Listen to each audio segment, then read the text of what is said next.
Hey, thanks for coming back to Tactical Main. Guys, the following video is an old video. It's a transfer from my old channel. I'm bringing it over here, just putting this short little clip up here to let you know it is old. If you want to know the original upload date, check out the description box below. Hopefully this will answer anybody's questions if they see really crappy quality video. I'm just bringing my old videos back over. Thanks for stopping by. Enjoy the video. Alright, Tactical Main on the range. Today, guys, we're going to be shooting the IMI, Israeli Military Industries Razor Core 77 grain hollow point cocktail match grade ammo. We're going to be shooting it out of the DDM4 V11 Pro at 100 yards. 100 yards, yards.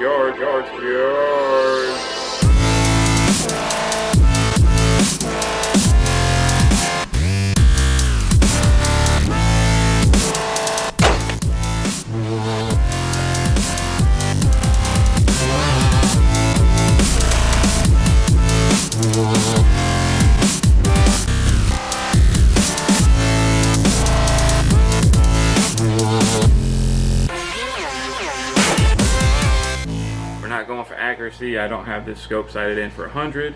We're going for groups. What can we do on groups? I got the mag loaded up with 5 rounds. Let's see what you can do. Okay, first of all, I want to point out the fact that I am using a hard wooden block for my bench rest, and this does not give the most stable platform to squeeze off ultra precise groups. If you're looking for ultra precise sharpshooter ammo testing, this is not the place to see it. I am doing this for practical use. In a SHT situation, you're not going to have a vise to tighten down your rifle and have the same point of aim every single time. And that's not how I want to shoot. I want to shoot practical situation, you know, where you'll have a windowsill, you'll have a car hood, you'll have a rock. You won't always be able to have a bag or a vise with you out in the real world if the shit hits the fan. So this is from all my ammo testings with the V11 Pro will be shot this way, with either that block or maybe standing up on that 4x4 post leaning against that. Here the first group, those first 3 shots, they were pretty close, guys. If I was doing a 3-round group, that would have looked great. And bam, the last 2 shots were a little bit higher.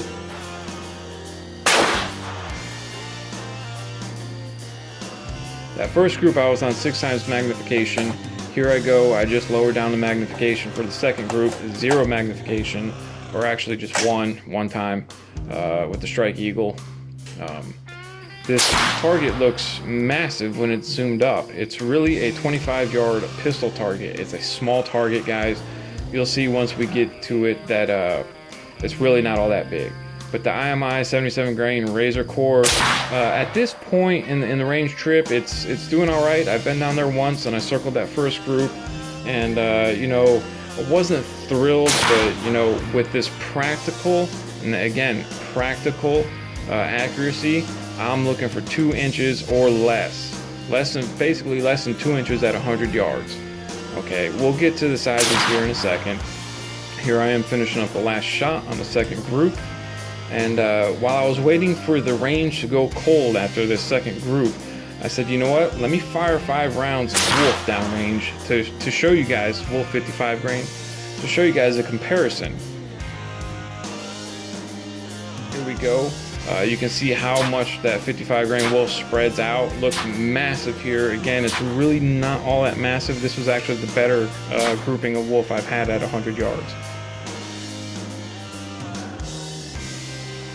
Here's the first group right here, measuring it out, checking to see which one is actually a little bit further away, and that one is the furthest away, and it's coming in at just a tad over 1 3/4 inches. I think it comes out to focus. Yep, just about a 1/16 over 1 3/4 inches, which is not bad. Okay, it's not stellar, but it's not bad, especially for the type of rest and bench I had and practical accuracy. Again, practical accuracy, guys.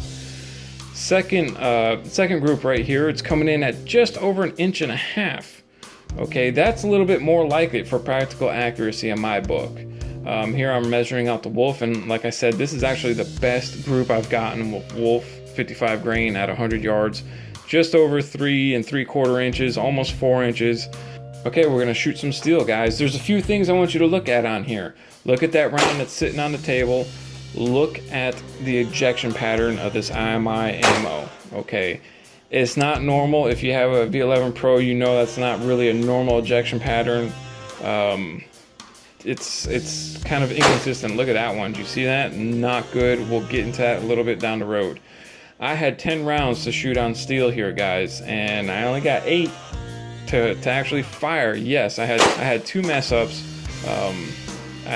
Out of 8 rounds, I hit 6, and it just felt very inconsistent in the loadings and the strength of these, and you can kind of see that in the ejection pattern as well. It's just strange that ammo this expensive would be that inconsistent.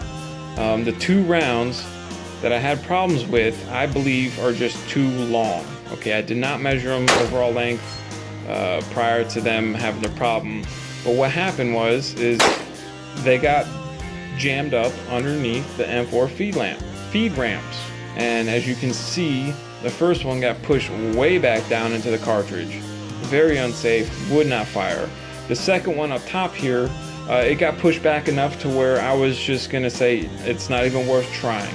You can see here they're pushed back in.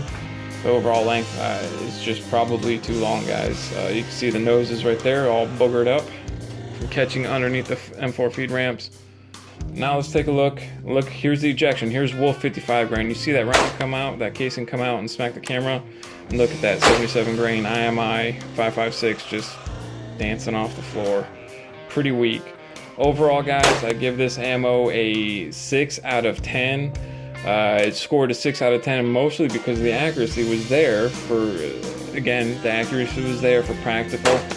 If it was in a bench, I'm sure it would be sub MOA. But with a practical rest, you know, 1.5 inches is acceptable in my book by far. Where it loses is the fact that it just did not want to run in my rifle. I take 4 points off for that instantly. 18 rounds, I had 2 hiccups, 2 that just wouldn't fire, and then just I could feel the inconsistencies in the loadings. So I don't have a means to test the velocities. I wish I did, because I'm pretty sure I could show on paper the actual inconsistencies in the loading. Overall, guys, 6 out of 10. I would not buy this for my rifle. The V11 Pro, I would not buy this ammo again. If you guys like this ammo, I'm going to put it in the link down below. You'll have a link where I bought it. And thanks for watching, guys. Hope you enjoyed the video. Like it if you liked it, and go ahead and subscribe if you want to see some more practical 223 5.56 ammo reviews.